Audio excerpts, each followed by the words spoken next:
Класичен подкуп и криминал. Вака граѓаните ја оценија изјавата на премиерот Зоран Заев во која тој ги повика стопанствениците да ги почестат вработените, кои на референдумот на 30 септември ќе гласаат за промена на уставното име на земјата.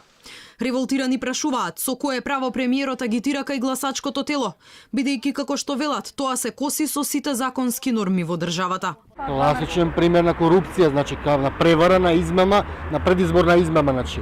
Ова не се избори, меѓу референдуми. Со кое право и тоа он премиерот да го прави тоа? И ништо никоме. Ван секој, сите норми, секој право, секој закон, значи. Тоа нигде во светот го нема. Само у Македонија сега моментално го има.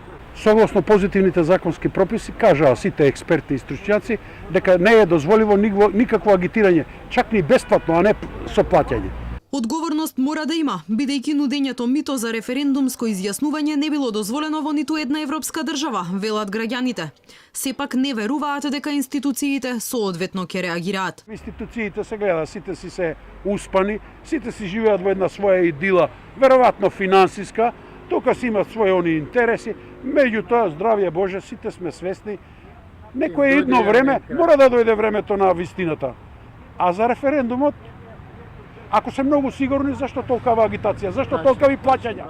Инаку во средата на трибина во Крива Паланка, Заев им порача на бизнисмените да го одврзат кесето и на вработените да им поделат бонус плата пред референдумот. Тој призна дека разговарал со газдата на Минстрој, собственик на рудниците Злетово и Тораница, и оти добил ветување дека вработените во оваа компанија ќе добијат плата плюс ако гласаат на референдумот. Беше денеска кај мене во владата, стоејќи се видовме со Волканов, инвеститорот овде на Минстрој. Вели, испратив порака до работниците да излезат сите и да гласат на референдумот. Тоа е добро за Македонија, тоа е добро за Крива Паланка, но добро и за мојата компанија. Затоа што перспективи и за Минстрој се оствараат во Европската унија и НАТО. И јас апелирам до сите бизнисмени. Ајде почастите ги малку работниците. Сега ова важно и за компаниите, и за граѓаните, и за државата наша.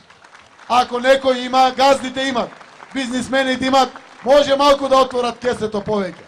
Реагираше и синдикатот на индустријата, енергетиката и рударството. Оттаму бараат газдите да не вршат политички притисоци врз работниците пред референдумот. Инаку обидот за подкуп при избори и влијанието како да се гласа е казниво со затвор според кривичниот законик.